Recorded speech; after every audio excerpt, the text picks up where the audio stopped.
Bien, habíamos tenido una primera lectura en Juan 11. Perdón, ahí está uno, pero es 11, perdón. Juan 11. Disculpad, el que lo escribió lo hizo mal. Fui yo. Bien, Juan 11. Estamos en Juan 11. Este viene siendo, en otras palabras, Juan 11 viene siendo la mitad del Evangelio de Juan. En la primera mitad, que es hasta el milagro de la resurrección de Juan, de Lázaro, se han narrado 7 milagros escogidos por el Señor literalmente. ¿Sí? Pero eso es una estructura. Normalmente, teológicamente hablando, se le denomina al Evangelio de Juan, que se divide en 2 libros. El libro de las señales, que va desde el capítulo 1 al 11, y el relato de la pasión, que es del capítulo 12 en adelante, hasta el final, que es el Juan 22. Entonces, es interesante ver que desde el capítulo 1 al 11 recurre todo el ministerio de nuestro Señor Jesucristo y 7 de los milagros que Juan escoge. Pero, eso abarca 3 años algo, ¿no? Pero del 12 en adelante, abarca solamente la última semana de la pasión. Y esta sección del 11, del capítulo 11, del 1 al 44, bueno, el capítulo 11 en general es como un puente entre el libro de la pasión, el libro el relato de la pasión y el libro de las señales. El capítulo 11 termina con una señal, la resurrección, ¿no?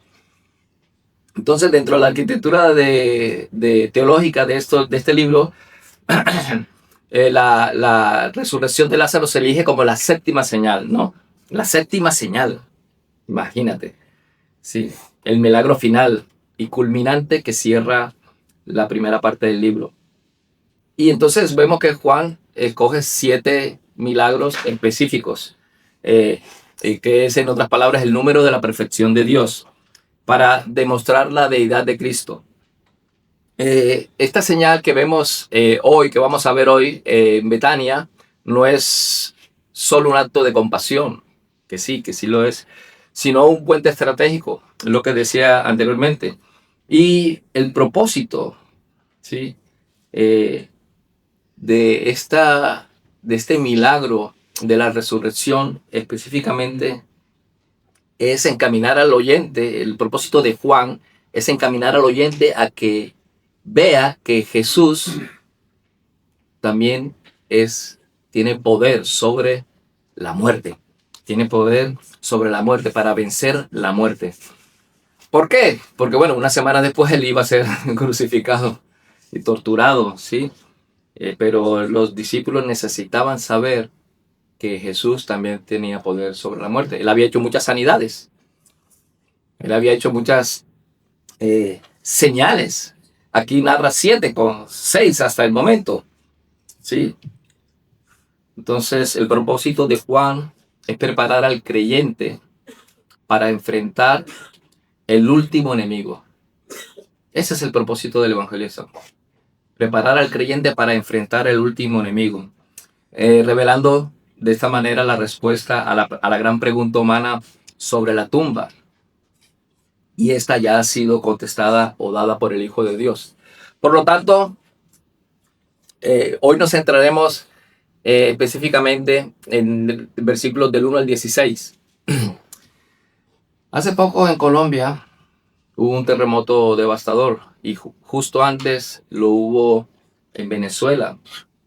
Hubo un gran desastre, pero no es la destrucción de lo material lo que realmente lamentamos.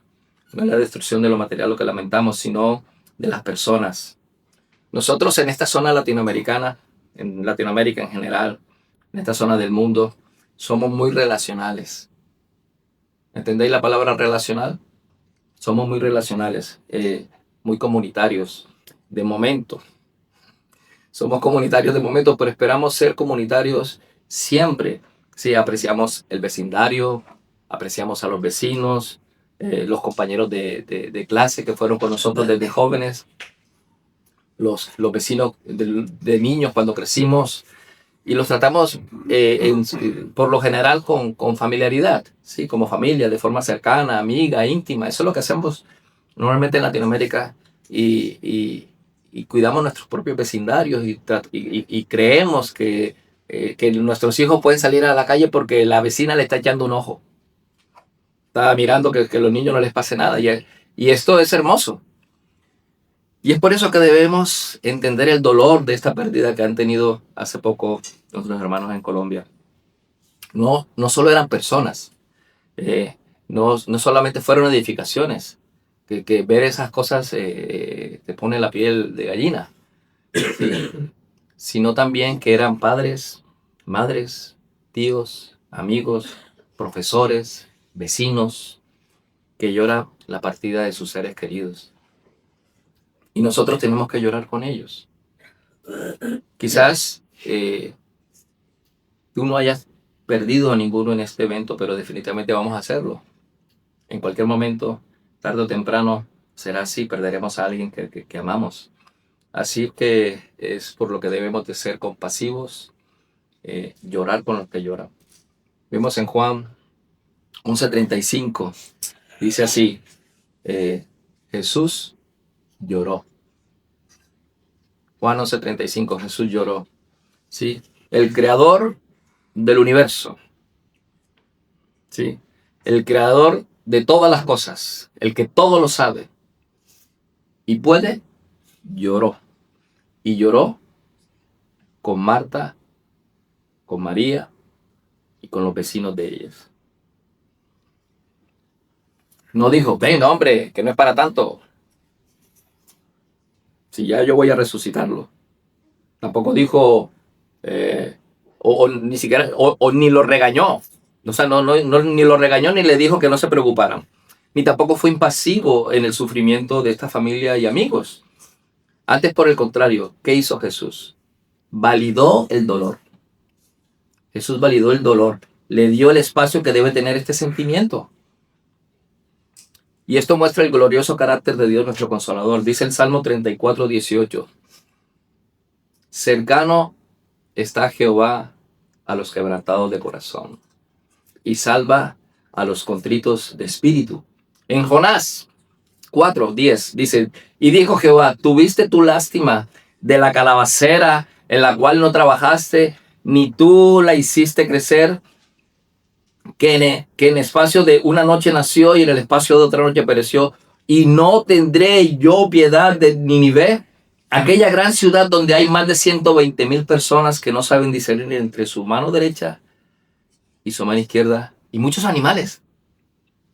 Y en Mateo 23, del 37 al 39, donde Jesús se lamentó sobre Jerusalén, el Señor estaba brindándonos un ejemplo de hermandad, de vecindad, de amistad, para que nosotros tampoco seamos impasivos con el dolor ajeno, sino empáticos, cercanos, que podamos brindar esperanza a quienes se ven perdidos sin ellas.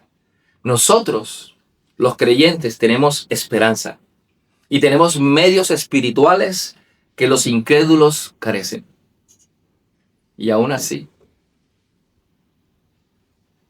hay momentos en la vida del creyente donde el silencio de Dios parece ensordecedor. Oramos, clamamos, esperamos y el cielo parece de bronce. Juan 11 nos introduce a una familia que conoce ese silencio de primera mano.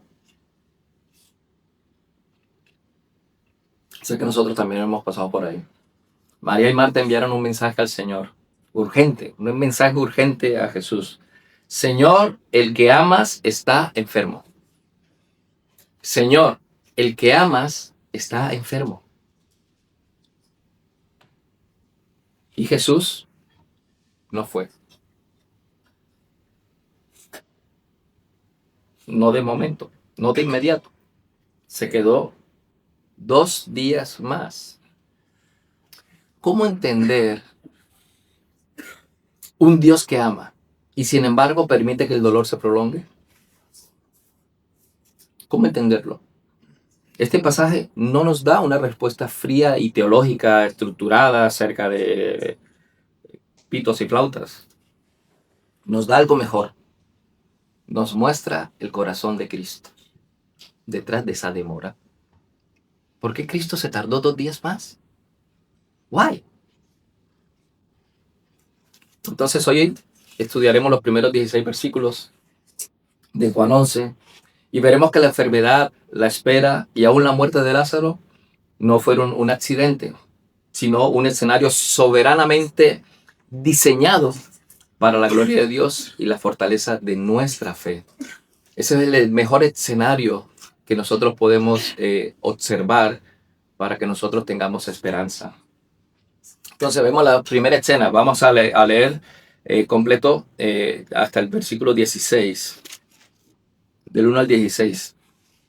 Dice así: estaba enfermo pues uno llamado Lázaro, de Betania, la aldea de María y de Marta su hermana.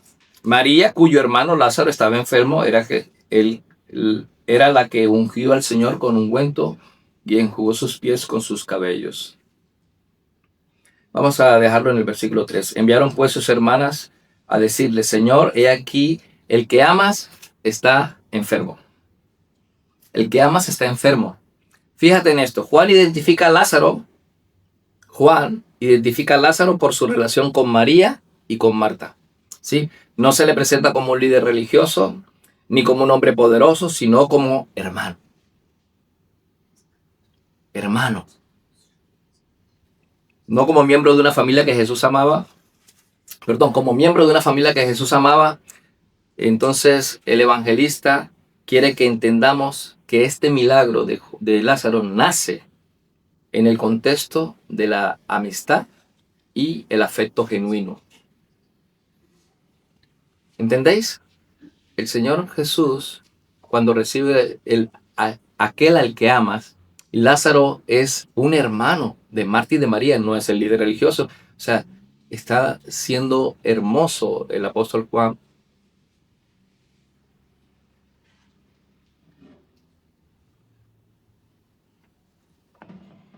al describir la relación de Jesús con estas personas. Sí, es un afecto genuino. Es un contexto de amistad. Y la frase el que amas, la palabra que utiliza es fileo, filos, como Filadelfia, filos, ¿sí? Que denota un cariño profundo, una afección personal y tierna. No es un amor abstracto. Yo amo el sol. No, es un amor más de un amigo por otro amigo, ¿sí? Jesús tenía amistades reales. Eso también lo vemos aquí. Jesús tenía amistades con amigos, disfrutaba de las relaciones familiares con otros y la comunión con estas personas. El mensaje de las hermanas es notable por lo que no dice. Fijaos, no dicen, ven y sánalo. No exigen, no imponen un plazo. Simplemente informan, Señor, he aquí el que amas está enfermo, versículo 3. Versículo 3. El que amas está enfermo. Es una oración de confianza. Señor, te lo presentamos. Tú sabrás qué hacer. Señor, el que amas está enfermo. No le dices, Señor, vente para acá. Venga, que se no.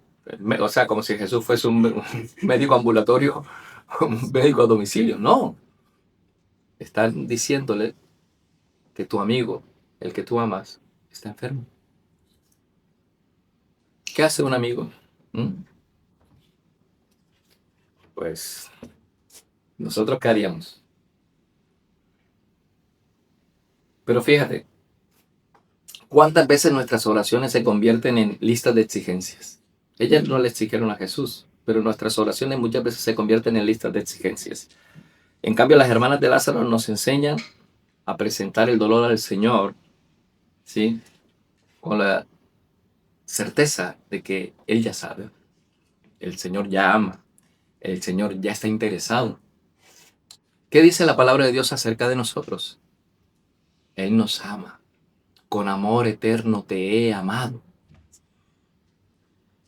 Entonces, poneos en el lugar de Lázaro. Sed no solamente Lázaro, sino sus hermanas. Poneos en esos lugares porque esto trata dos aspectos de nuestra propia vida. Cuando vemos sufrir a alguien y cuando alguien sufre por causa de nosotros, sin en caso de que nosotros muramos. Jesús sabe, ama y se interesa. De todas maneras, la oración de fe no necesita decirle a Dios qué hacer, ¿sí? Ni cómo hacerlo, ni el tiempo. Solo necesitamos poner nuestras necesidades delante de aquel que nos ama. Si veamos aquí el versículo 4, dice así: oyéndolo Jesús dijo, esta enfermedad no es para muerte, sino para la gloria de Dios, para que el Hijo de Dios sea glorificado por ella. ¿Ves? Jesús recibe la noticia y antes de moverse, declara el propósito. Antes de hacer algo, Jesús declara el propósito. Él no dice, esperemos a ver qué pasa. No, él dice, esta enfermedad no es para muerte. Nótese, Lázaro sí moriría físicamente. Jesús no niega la realidad de la muerte.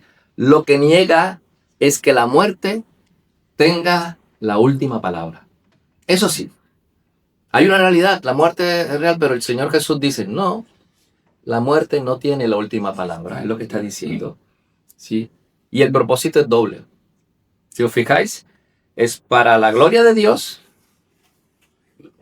y para la gloria y para que el Hijo de Dios sea glorificado. ¿Sí? Por ella. La gloria del Padre y la gloria del Hijo no están en competencia. O sea, no hay competencia. Es la misma gloria manifestada. El milagro que viene no es un espectáculo, es una revelación de quién es Dios.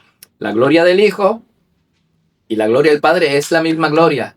Padre, glorifícame con aquella gloria que tuve al principio. ¿La eternidad tiene principio? No. Lo que está diciendo es con la gloria que siempre he tenido contigo. Esto es en Juan 17. Y aquí vemos otra cosa. La enfermedad se redefine. Fijaos, la enfermedad aquí ya no es un castigo, no es un accidente, no es una derrota. Es el vehículo para la manifestación de la majestad divina. Esto, por supuesto, no minimiza el sufrimiento, pero le quita el trono de la última palabra. ¿Entendéis? El sufrimiento, vamos a sufrir. Pero el sufrimiento no tiene la última palabra. La última palabra la tiene Cristo. Y así es como cuando a veces la prueba toca nuestra puerta. La primera pregunta suele ser, ¿por qué a mí? Pero el texto nos invita a cambiar la pregunta. ¿Para qué, Señor? ¿Cuál es el propósito? No porque el dolor sea bueno, sino porque Dios es soberano sobre el dolor. Y lo puede usar para el fin, para cualquier fin que excede a nuestro conocimiento y a nuestra comprensión presente. A veces sufrimos, ¿no? Y tenemos sufrimientos y no sabemos cómo actuar sobre ese sufrimiento. Pero ¿sabes una cosa? Dios lo sabe. Y Él tiene algo mucho mejor que tratar de ser como el curandero de Lázaro. Fijaos que las hermanas no le dijeron precisamente, haz algo. Solamente le fueron a informar que su hermano estaba enfermo. Sí. Y luego vemos aquí versículos 5 y 6. Llamaba Jesús a Marta y a su hermana y a Lázaro. En la primera parte vemos a María, ¿sí? a la aldea de María y de Marta, su hermana. Y aquí vemos, y amaba a Jesús a Marta y a su hermana y a Lázaro. Fíjate que para evitar confusiones, el escritor menciona a Marta primero, luego a María, luego a María y luego a su hermana, sin poner su nombre. Y esto dice mucho porque eso quiere guardar la integridad del Señor Jesús para evitar confusiones, como hemos oído muchas veces por ahí, ¿no? Que María Magdalena se casó con Jesús según el Evangelio de Tomás, que se escribió en el año 700, yo no sé qué. Hello. Cosas, especulaciones. Juan está aclarando el amor que tenía Jesús por Lázaro, Fileo, y el amor que tenía por Marta y por María y por Lázaro también, era un amor agapao, un amor ágape. Y amaba a Jesús a Marta y a su hermana y a Lázaro. Cuando oyó pues que estaba enfermo, se quedó 2 días más en el lugar donde estaba. El versículo 5 es una de las declaraciones más extraordinarias del pasaje. Llamaba a Jesús a Marta y a su hermana y a Lázaro. Y en el versículo 6 dice, y se quedó 2 días más. Por un lado, la palabra amaba, como había dicho agapao, es como dar la bienvenida, entretener, querer, amar profundamente. Sí, el amor hacia Lázaro era un amor de amigo, de colega, mi llavecita, como decimos en Colombia, mi, mi compañero que compartimos tantas cosas y yo amo a mis amigos, yo amo a Lázaro, yo puedo decir que amo a mis amigos. Ese era amor, ese amor. Pero el amor hacia la familia como tal era un amor de esto como cuando tú llegas a una casa de unos amigos y te sientes como en casa. Bienvenido. ¿Tienes un vaso de agua? Venga, hombre, abre la nevera que estás en casa, ¿no? Ese amor en el que tú no te sientes cohibido de levantarte, abrir la nevera y sacar este yogur. ¿Me puedo comer este yogur? No, simplemente coges el yogur y te lo comes, así te he vencido de una semana, porque tú sabes que es como tu casa. Es un amor íntimo, profundo. Y la gramática, la gramática conecta ambos versículos 5 y 6. La gramática dice que, por tanto, o sea, quiere decir implícitamente lo que está diciendo es, porque los amaba se quedó 2 días. Versículo 6. Se quedó aún 2 días en aquel lugar. O sea, porque los amaba, se quedó 2 días más. ¿Os podéis preguntar eso? El amor de Jesús no se manifiesta aquí como una carrera inmediata para evitar el dolor a Marta y a María y la muerte de Lázaro, sino como una permanencia deliberada que va a permitir un bien mayor. Entonces Jesús dice, me imagino el mensajero un día caminando para decirle el que tú amas. Marta y María dicen que el que tú amas está enfermo. Y eso, bueno. Y se queda 2 días más. Y se queda 2 días más. ¿Ah? Yo me imagino el mensajero, me puedo quedar con vosotros, que vengo de un día de camino y estoy reventado. No, yo me imagino que el mensajero pues habrá vuelto porque es un día de camino. Son alrededor de 3 kilómetros y pico, aproximadamente. No, perdón. Son alrededor de 27 kilómetros.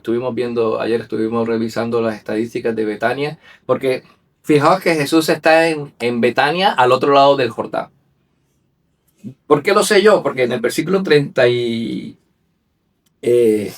40 del capítulo 10 dice, y fue de nuevo al otro lado del Jordán, al lugar donde Juan primero había estado bautizando y se quedó allí. ¿Sí?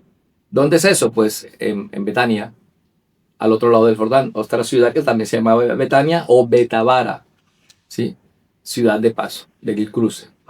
Entonces, se va de Betabara, de Betania, donde la gente creyó en él, y pasa a Betania de Judea. Y hay alrededor de 27 kilómetros, que son los que recorro yo todos los días. Que un día de camino es cabroso, ¿no? Sí, Julian a lo mejor se lo recorre, yo difícilmente voy a recorrer 27 kilómetros en un día. Entonces, los jóvenes, el mensajero fue y le dijo a Jesús verbalmente, ¿sí? Le dice, el que amas está ahí. Jesús se queda 2 días, ¿sí? Entonces, esto desafía nuestra teología del amor. Vale, si yo le mando un mensaje a Jesús, Jesús, el que tú amas está enfermo, lo que yo espero es que Jesús eh, eh, venga enseguida. Si me ama, vendrá enseguida. ¿Mm? Pero Jesús demuestra que el amor perfecto a veces se manifiesta en la espera. ¿Mm? Cuando uno ama también espera. Y no en la prisa. A veces queremos, ay, Señor Jesús, venga, te estoy pidiendo esto y apúrate. ¿Sí? El amor del Señor no es un amor que mima, es un amor real. Muchas veces sí nos sentimos confortados por el amor del Señor y siempre nos sentimos confortados, solo que nosotros somos muy apresuraditos. ¿Sí? Entonces, estos 2 días adicionales no son indiferencia de parte del Señor, son soberanía. Jesús sabe exactamente cuánto tiempo tardará el viaje, cuánto tiempo lleva la descomposición del cuerpo de Lázaro, ¿sí? Cuánto llegará exactamente el cuarto día. O sea, en la agenda de Jesús no hay improvisación. Él sabía que era un día de ida, un día de regreso y 2 días de espera son 4 días. Entonces Jesús esperó 4 días. 2 días más y un día de regreso y ya está. Además, los judíos de la época pensaban que el espíritu de los que morían, esto es teología popular de la época de Jesús. Los judíos de la época, los sabios de la época, pensaban que el cuerpo cuando moría, la persona cuando moría, el espíritu se la pasaba 2 días por ahí, dando vueltas alrededor del cuerpo, a ver, unos 2 días, dice, ¿no?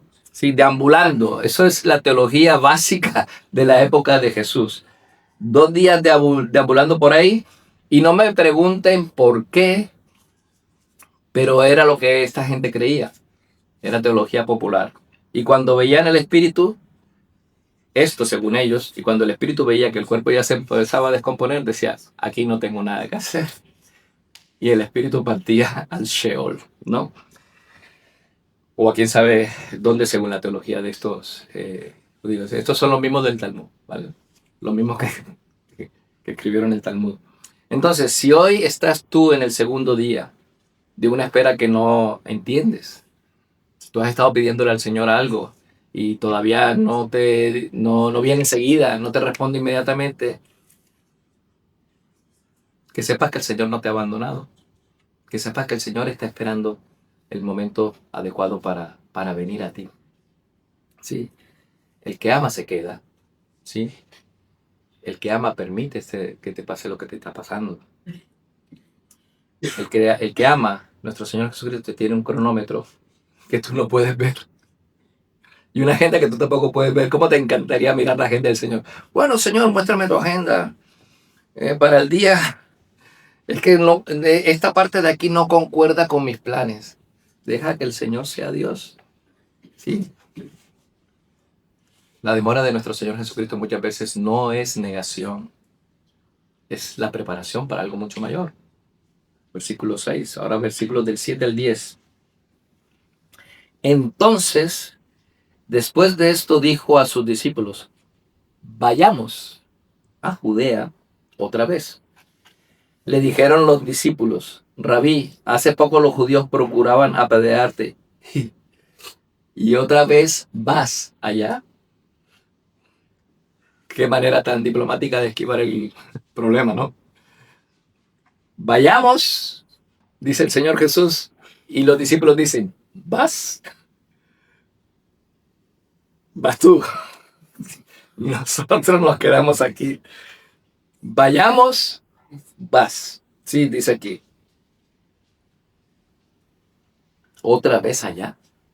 Hacía poco a Jesús lo querían matar, ¿sí? Entonces vemos aquí que el versículo del 7 al 10, dice: entonces después de esto dijo a sus discípulos: vayamos a Judea otra vez. Le dijeron los discípulos: Rabí, hace poco los judíos procuraban apedrearte y otra vez vas allá. Respondió Jesús: no tiene el día 12 horas. Si alguno anda de día, no tropieza porque ve la luz de este mundo. Mas si alguno anda de noche, tropieza porque no hay luz en él. ¿No? Entonces, los discípulos le recuerdan el peligro real de nuestro Señor Jesucristo que sufrió en Juan 10:31.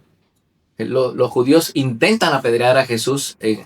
Esta sería la cuarta vez que intentaron apedrear a Jesús. La tercera vez, las tres anteriores en Juan 5, en Juan 6 y en Juan 10. En Juan 8 y en Juan 10. Entonces, Jesús va a volver allá. Jesús viene, va para allá y yo me imagino los discípulos recordándole a Jesús que Señor, ¿sabes una cosa, Señor? ¿Qué vas a hacer otra vez en Judea? Aquí estamos en Betabara, estamos en Betania y aquí la gente se está convirtiendo. ¿Para qué vamos a ir otra vez a tener líos en Judea donde hace poco casi te apedrean? ¿No sanaste a la hija de Jairo a distancia? No dijiste: ve que tu hija ha sanado. ¿Sí? Lo mismo. Y Lázaro se sana. ¿Por qué te vas a poner ahí a ponerte las piedras? ¿Por qué te vas a exponer a que, Señor, wifi, sana a la distancia, sana a Lázaro a distancia? Yo me imagino los discípulos, y lo vemos porque después dice: bueno, si duerme entonces sanará. ¿No? Jesús hablaba de una resurrección, de una muerte real, o sea, negro completamente, y ellos hablaban en términos médicos. Entonces, tú te imaginas eso, ¿no? Hombre, ya sabes, Señor, que si a lo mejor te apedrean a ti, nosotros estamos dispuestos a morir por ti, pero bueno, oye, si podemos evitarlo, no vayamos allá que te apedreen, que estabas a punto de morir. Pero se les olvidaba que el Señor Jesús dijo también que yo doy mi vida, nadie me la quita, yo doy mi vida y la vuelvo a tomar porque este fue el mandamiento que recibí del Padre. O sea, nadie me va a matar. Yo voy a entregar mi vida para que me maten. Pero yo. Y los discípulos pensaban que, hombre, se les olvidó que el Señor tenía el poder para tomar su vida y volverla a tomar. Pero hoy, estos jóvenes apóstoles van a aprender una lección. Es mejor, según ellos, sanar a distancia que arriesgarse a una piedra por ahí mal ubicada y que les dé a uno de ellos. ¿Sí? La respuesta de Jesús sobre las 12 horas del día es una declaración de seguridad en la soberanía de Dios. ¿Sí? Mientras sea el día, se está refiriendo el día asignado por el Padre. O sea, mientras tú andas conforme a la voluntad de Dios, versículo 9 y 10. ¿Sí? Si alguno anda de día, si alguno anda conforme a la voluntad de Dios, y si alguno no anda conforme a la voluntad de Dios, es andar de noche. Cuando uno anda de día, o sea, cuando uno anda conforme a la voluntad de Dios, no tropieza. Quien se guía por el miedo, ¿sí? O la conveniencia humana, en el caso de los discípulos, sí tropieza. Estaban asustados. Estaban literalmente asustados. ¿Sí? Entonces, a veces, obedecer a Dios implica caminar hacia el lugar donde nos hicieron daño. A veces caminar con el Señor se aplica también a esto, ¿sí? Caminar al lugar donde nos hicieron daño, hacia una conversación difícil, hacia la visión que da miedo, ¿sí? Tengo miedo de ir. Pero oye, si tú estás en el día, si tú haces la voluntad de Dios, tú vas. El temor se pierde.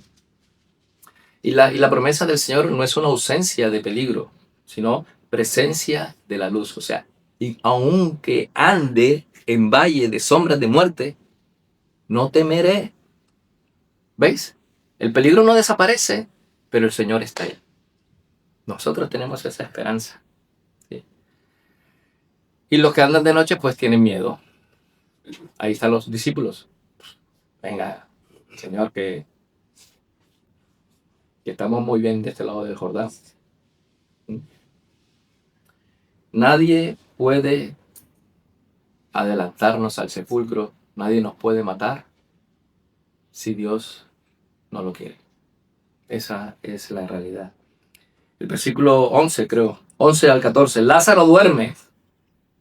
Lázaro duerme. Dicho esto, les dijo después, nuestro amigo Lázaro. Si viste primero que Jesús, cuando Jesús dice, vayamos a Judea otra vez, y los discípulos dicen, vas. Jesús les dice, vamos, y ellos dicen, vas.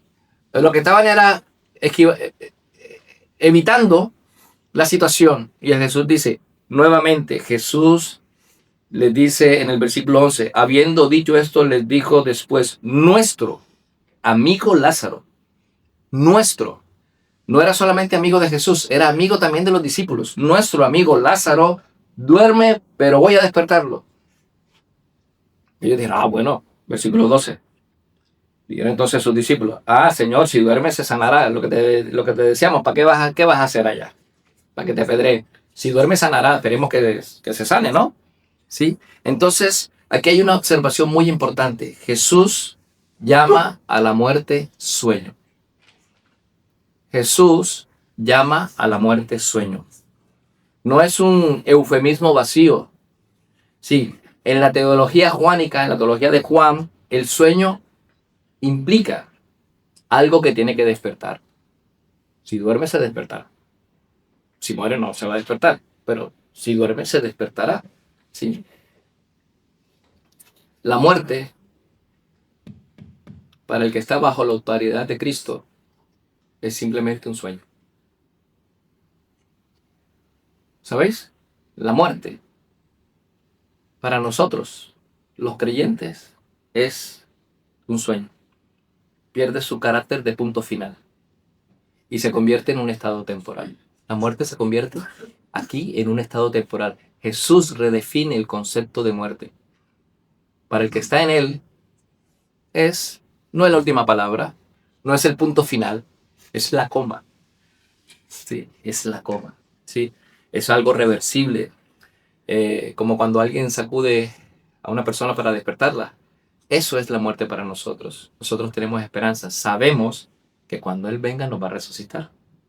Los discípulos malinterpretan esa palabra porque ellos piensan en categorías médicas. Si duerme se despertará. Si duerme se sanará. O sea, se despertará, está todo bien. Jesús les debe corregir. Lázaro ha muerto. Chachos, 3 años conmigo todavía no lo entienden. Lázaro ha muerto. Aquí no hay ambigüedad.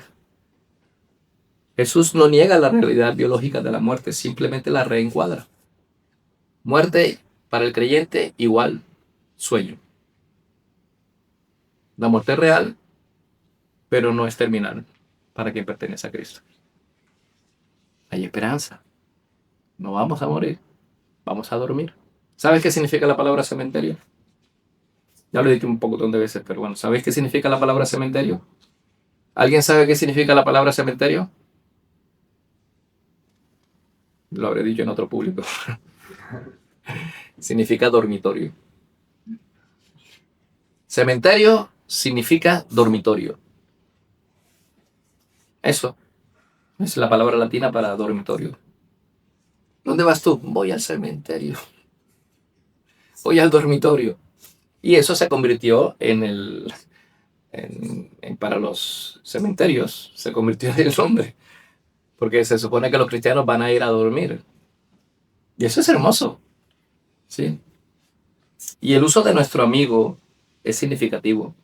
Jesús incluye a los discípulos en la relación afectiva. Nuestro amigo. ¿Sí? Lázaro no es un caso de estudio teológico. Lázaro es un amigo. Incluso para ellos, Lázaro es un amigo. ¿Sí? Y la razón por la que Lázaro es su amigo y amigo también de los discípulos, esa es la razón, porque es su amigo por la que él va a ir a despertarlo. Y después les dice, ¿sí? Que está muerto. Entonces dicen, bueno, ya está. 2 días aquí y el Señor ya, Lázaro se murió. Señor, ¿por qué vamos a hacer allá entonces? Si ya está muerto.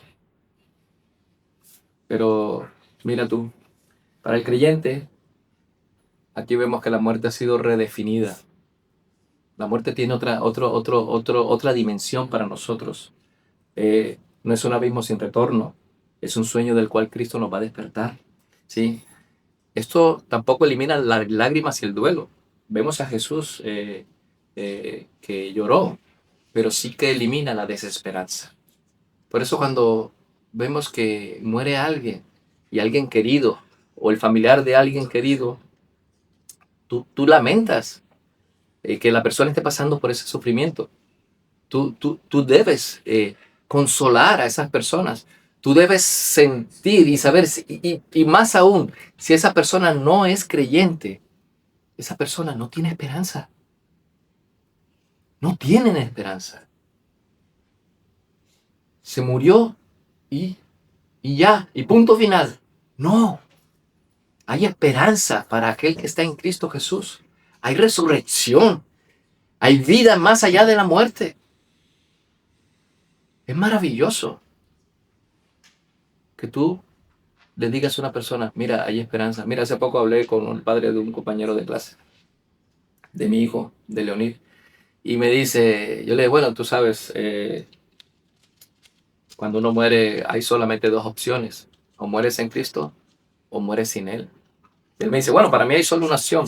Ahí le dije, tú eres ateo. Me dice, sí, yo no creo. Y le digo, bueno, no, para ti también hay 2 opciones, solamente que tú te quedas con una sola. Y tú no sabes lo que hay allá, ¿verdad? Y yo sé por lo que la palabra del Señor enseña. Hay gente que no tiene esperanza. Hay gente que vive la vida y piensa que morir ya es el último. Bueno, el vivo al baile y el muerto al hoyo. Y así se pasa en la vida. Pero nosotros somos el pueblo de la esperanza. En nosotros, sí, el Señor ejecutó sus promesas. Vida eterna para todo aquel que está en Cristo Jesús. Entonces, cuando tú veas a gente de la calle, gente que llora a sus muertos, compadécete con ellos. El Señor se compadeció. Mira, tengo unos versículos en los que muestra que Jesús se compadeció. Bueno, lo mencioné anteriormente, ¿sí? Jonás. El Señor se compadeció de 120,000 más animales de Nínive. El Señor tenía compasión. O sea, no podemos pensar que solamente nosotros como creyentes tenemos la exclusiva de la compasión de Dios. Dios también se compadece del impío. Dios lamenta la muerte del incrédulo. Tú también tienes que hacerlo. Y algo mucho mejor, tienes que darle la esperanza de la salvación que es en Cristo Jesús. La muerte no es el final, no es el punto final, es la coma, porque la última palabra la tiene Dios. Esa es la esperanza que nosotros tenemos y tenemos que transmitir esa esperanza a los demás. Por eso nosotros proclamamos el Evangelio. Por eso nosotros predicamos en Plaza de España, en la Arenal y donde se pueda, en la piscina del pueblo. Porque queremos que la gente vea que la muerte, el Señor la redefinió. La muerte no es lo último. El Señor nos va a despertar así como despertó a Lázaro. ¿Lloramos? Sí, claro que lloramos cuando se muere alguien querido. Pero no lloramos como los que no tienen esperanza. Eso lo dice 1 Tesalonicenses 4:13. Versículo 15 y 16, vamos terminando ya. Dice el Señor Jesús, y me alegro por vosotros de no haber estado allí. Me alegro por vosotros de no haber estado allí para que creáis. Mas vamos a Él. Vamos. Los discípulos le dicen, vas. Y el Señor vuelve y le dice, vamos. Vamos a Él. Entonces dijo Tomás Dídimo, bueno, le dice el versículo 16, entonces Tomás, llamado Dídimo, le dijo a sus condiscípulos, vamos también nosotros para que muramos con él. Ya que estamos aviados, estamos apañados, venga, vamos y vamos a morir con el Señor. Al final no se escaquearon, iban a ir con el Señor. Ellos se retiran, el Señor viene y le dice, no, no, no, vamos. Señor, ve, no, vamos. Sí, y el Señor dice, me alegro por vosotros de no haber estado allí para que creáis. Para que creáis. Me alegro por vosotros. Es una palabra escandalosa. Me alegro por vosotros es una palabra escandalosa. Uy, me alegro por vosotros de que Lázaro esté muerto. Sí, es escandalosa si la leemos superficialmente. ¿Se alegraba Jesús de la muerte de su amigo? No.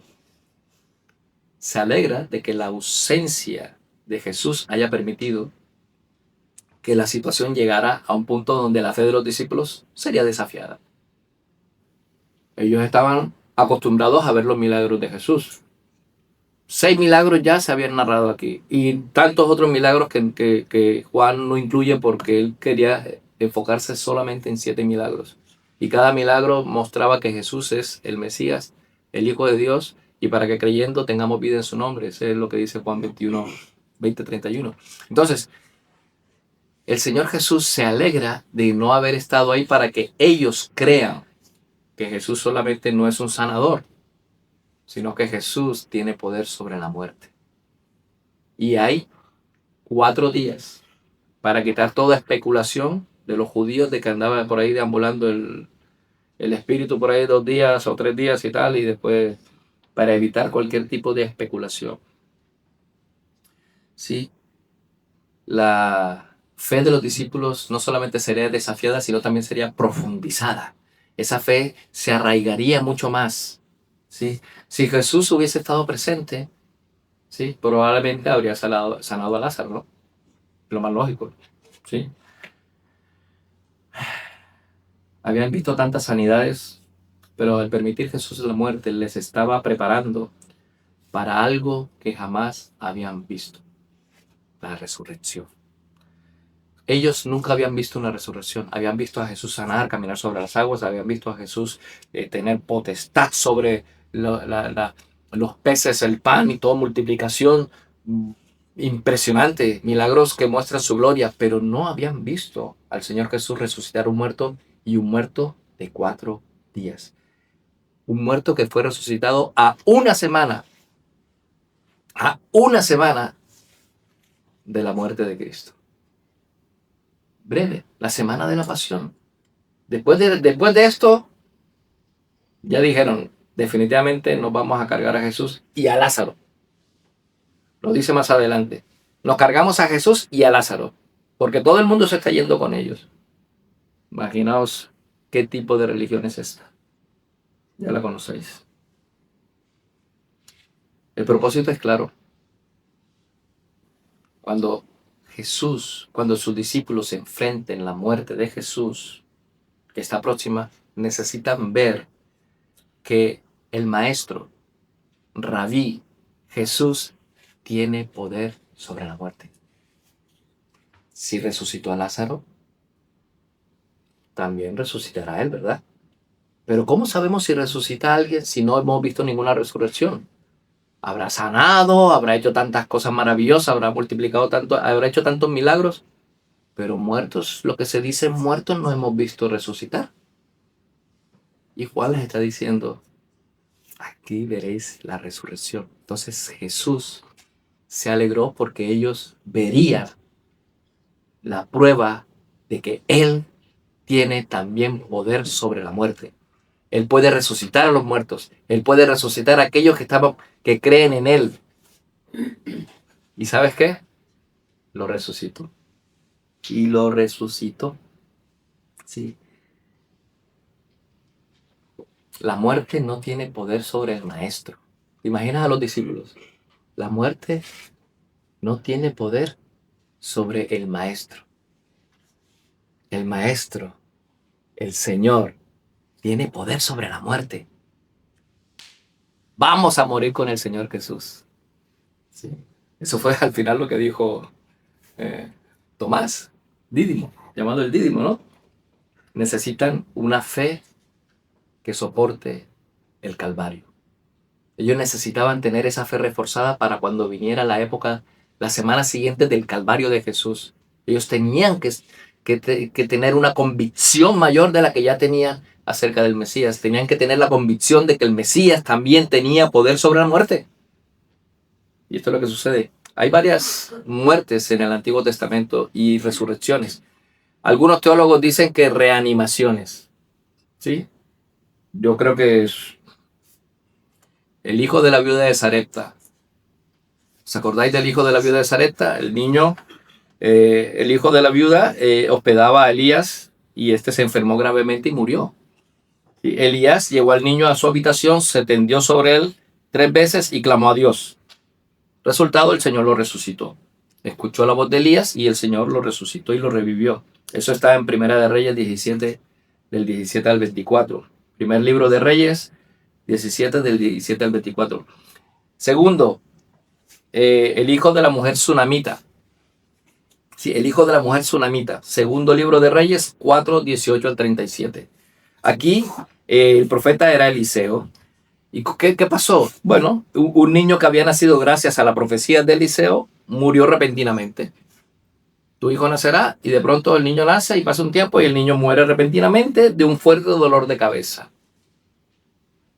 Es la segunda resurrección. Murió, ¿sí? En el campo la madre fue a buscar a Eliseo al monte Carmelo. Eliseo fue a la casa, oró, se tendió sobre el cuerpo del niño 2 veces. El cuerpo del niño entró en calor y estornudó 7 veces y abrió los ojos. Tercero, el, el profeta Eliseo. El profeta Eliseo después de la muerte. Eliseo murió, llevaban sus huesos, ¿sí? Iba un grupo de israelitas, ¿sí? Estaban enterrando a un hombre cuando vieron venir una banda de malhechores, de ladrones moabitas, y por el apuro y el miedo arrojaron apresuradamente el cadáver dentro de una tumba donde yacían los huesos de Eliseo. ¿Cuál fue el resultado? Bueno, tan pronto como el cadáver del hombre tocó los huesos de Eliseo, el hombre revivió y se puso en pie. Tanto los moabitas como los israelitas dijeron, aquí esto no es conmigo, y cada uno tiró para su lado y dejaron al pobre resucitado ahí. ¿Qué pasa aquí? ¿Qué hago yo aquí en medio de esta tumba, no? ¿Os imagináis, no? Cada uno tuvo cada uno de estos 3 ejemplos vieron que cada uno de los profetas hubo una intervención divina, o sea, apelaron a Dios, hicieron un ritual, algo así como religioso, y el Señor lo resucitó. Pero en este caso es diferente. En este caso Jesús mismo dijo, Lázaro, ven fuera. ¡Wow! Ellos sabían de la resurrección del Antiguo Testamento, las 3 resucitaciones, reanimaciones, como dicen algunos, yo creo que son muy malos teólogos pensar de esa manera. Pero bueno, esas 3 resurrecciones, ellos sabían que había resurrección. Por eso creían.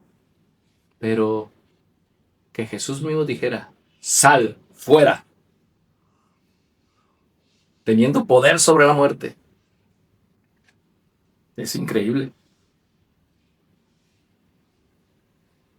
Vamos también nosotros con él. ¿A qué moras? Tomás malinterpreta el desenlace. Cree que van a morir, pero su lealtad es genuina. Es una fe imperfecta. Pero él es leal. ¿Sí? Eso es una fe. Prefiere morir con Jesús que abandonarlo. A veces nuestro Señor permite que nuestras situaciones lleguen hasta el punto de que aquí no hay solución humana. Estamos en una situación y aquí no hay solución humana. Estamos aviados. Pero Dios permite esas situaciones para que nuestra fe dé un salto cualitativo, para que nosotros nos fortalezcamos más en nuestro Señor. Y a veces pregúntate, Si el Señor siempre me rescatara al nivel de sanación, de enfermedad, nunca podré conocer el poder de su resurrección. Esto no lo sabía, pero cuando conocieron el poder de su resurrección, ¿qué pasó después? Estuvieron dispuestos a morir por el Señor. ¿Sí? Y alguna prueba que tú puedes estar pasando, ¿sí? Puede ser el taller que Dios utiliza para forjar tu fe, para hacerte más fuerte en el Señor, más resistente, más preparado para lo que venga. Entonces, como conclusión, Juan 11, del 1 al 16, nos muestra un Dios que no se apresura, pero tampoco llega tarde, un Dios que ama lo suficiente como para permitir el dolor en aras, ¿sí?, de una revelación eterna, un Dios que redefine la muerte como sueño y la espera como una preparación. Quizás hoy tú estás en alguno de estos lugares, ¿sí? Estás en el mensaje enviado, has orado y el cielo calla. Estás en los 2 días de espera, sabes que Dios puede, pero no entiendes por qué no lo hace ya. Puedes estar ahí. O estás caminando a Judea, obedeciendo y llevando, obedeciendo pero con miedo, que fue lo de los discípulos. O eres Tomás y estás, tienes una fe imperfecta, pero decides ir con Él de todas maneras. Sí, Señor, yo no entiendo, no lo sé, pero ¿sabes qué? Yo estoy contigo, Señor, porque yo sé que tú estás conmigo. El texto nos está diciendo hoy, sí, esta enfermedad no es para muerte, sino para la gloria de Dios. Aférrate a la palabra de Dios. El Señor, a través de Juan, quiso darnos este ejemplo para que nosotros no tengamos miedo de la muerte, para que nosotros sepamos que para nosotros hay esperanza de resurrección. El apóstol Juan hilvanó esta narración, este cambio, este puente entre el capítulo 11 y el capítulo 12 para prepararnos a nosotros hoy en esta iglesia, que sepamos que aunque muchas veces no entendemos los caminos del Señor, que muchas veces el Señor se retrasa, el Señor no nos abandona. El Señor está con nosotros. Una cosa más, el Señor nos ama. El Señor nos ama. Tú eres amado del Señor. Y si tú no conoces al Señor, que sepas que el Señor, si tú te conviertes, si crees en Él, si confías en Él, aunque sea como Tomás, de manera imperfecta, el Señor te ama y va a estar por ti. Su amor no es ausencia de peligros. Su amor es, aunque estés en medio de peligros, Él está ahí contigo. Él no niega el dolor, Él no niega las lágrimas. Él lo que te está diciendo es, yo estoy con vosotros todos los días hasta el fin del mundo y que la gloria sea solo para Él. Quisiera seguir, pero sé que hay 44 versículos más adelante y eso será para la próxima semana. Que el Señor les bendiga en el nombre del Señor Jesucristo.